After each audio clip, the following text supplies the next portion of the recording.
സംസ്കൃതത്തിന്റെ ശ്രുതിയും ക്ഷേത്രത്തിന്റെ ശില്പസൗന്ദര്യവും കേരളത്തിന്റെ ആത്മാവിലലിഞ്ഞു. ദ്രാവിഡത്തിന്റെ മണ്ണും ആര്യത്തിന്റെ ദാർശനികതയും സഹവർത്തിത്വത്തോടെ മുന്നേറിയപ്പോൾ ഇവിടെ ഒരു സാംസ്കാരിക തീരം ഉടലെടുത്തു. കേരളം. കാലചക്രം അനന്തമായി സഞ്ചരിക്കുമ്പോൾ ഭൂമിയുടെ ആത്മാവ് ക്ഷീണിച്ച നിമിഷങ്ങളിൽ ധർമ്മത്തിന്റെ പുനഃസ്ഥാപനത്തിനായി ദൈവിക ശക്തികൾ മനുഷ്യരൂപത്തിൽ അവതരിക്കുന്നു.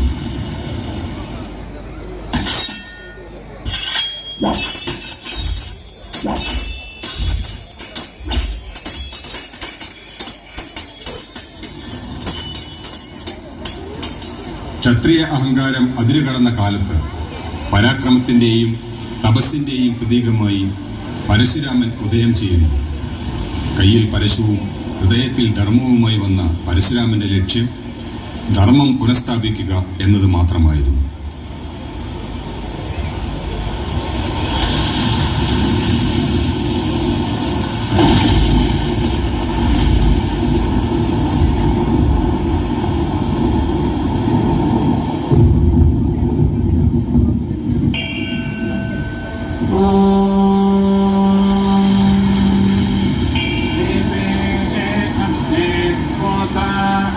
विसजन्तो विश्वमायोः तरन्तो अर्यो अनापीर्वन्वन्तो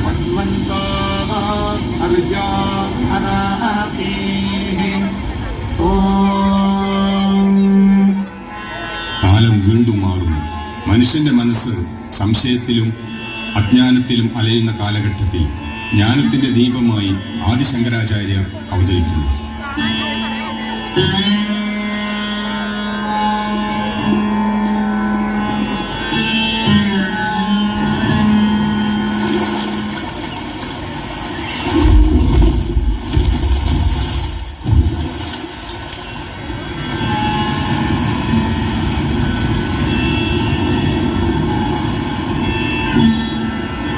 അദ്വൈത വേദാന്തത്തിന്റെ മഹത്തായ സന്ദേശം ലോകത്തിന് പകരുന്നു. അദ്വൈതത്തിന്റെ പ്രകാശം ലോകമെമ്പാടും പരത്തുന്നതിനായി 4 മഠങ്ങൾ ശങ്കരാചാര്യർ സ്ഥാപിച്ചു. തെക്ക് ശൃംഗേരിയിലും പടിഞ്ഞാറ് ദ്വാരകയിലും വടക്ക് ബദരിയിലും കിഴക്ക് പുരിയിലും സ്ഥാപിക്കപ്പെട്ട മഠങ്ങൾ ഭാരതത്തിന്റെ ആത്മീയ ചേതനയുടെ ദീപസ്തംഭങ്ങളാണ്. ജാതിമത ഭേദങ്ങൾക്കപ്പുറം മനുഷ്യനെ ആത്മബോധത്തിലേക്ക് നയിക്കുന്ന ഈ മഠങ്ങൾ ബ്രഹ്മസത്യം, ജഗന്മിഥ്യ എന്ന സന്ദേശം തലമുറകളിലേക്ക് കൈമാറിക്കൊണ്ടിരിക്കുന്നു.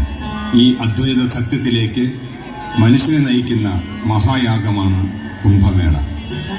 ആചാരപരമായ ഉത്സവത്തിൽ നിന്ന് ഭാരതീയ ദാർശനിക ഐക്യത്തിന്റെ മഹാവേദിയായി മാറാനും ആത്മീയ നിയന്ത്രണവും ക്രമവും ഉറപ്പാക്കാനും ശങ്കരാചാര്യർ സ്ഥാപിച്ച 4 മഠങ്ങൾക്കും അവയുടെ ദശനാമി സന്യാസ പരമ്പരയ്ക്കും സാധിച്ചു.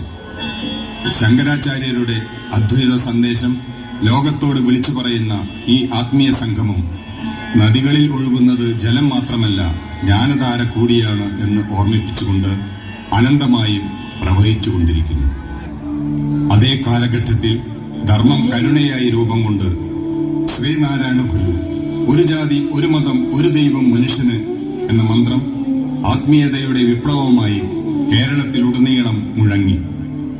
കാലത്തിന്റെ മറവിലേക്ക് പിന്നോട്ടു നോക്കുമ്പോൾ ഭാഷ തന്നെ ജനങ്ങൾക്ക് അന്യമായിരുന്ന കാലം. അക്ഷരങ്ങൾക്ക് ആത്മാവ് നൽകാൻ ഭക്തി എന്ന ആയുധം ഉപയോഗിച്ച് ധർമ്മം നടപ്പിലാക്കുകയായിരുന്നു എഴുത്തച്ഛൻ ചെയ്തത്. രാമ രാമ രാമ രാമ രാമ രാമ രാമ രാമ.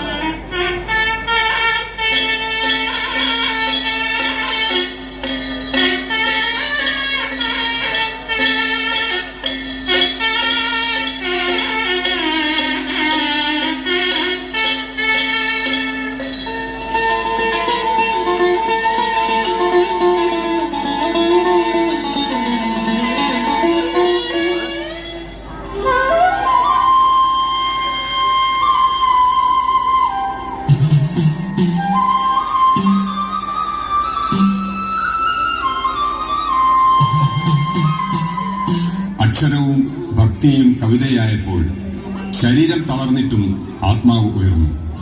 മേൽപ്പത്തൂർ നാരായണ ഭട്ടതിരി. വേദനയിൽ പിറന്ന നാരായണീയം എന്ന അത്ഭുതത്തിൽ ജ്ഞാനവും ഭക്തിയും ഒന്നായി ലയിക്കുന്നു.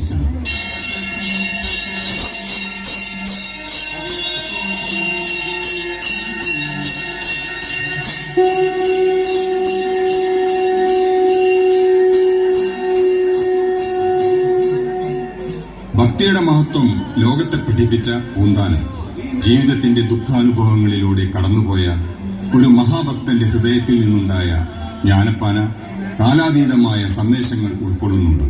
മനുഷ്യനെ ആത്മപരിശോധനയിലേക്ക് നയിക്കുന്ന ഈ കാവ്യം കാലാതിവർത്തിയാണ്.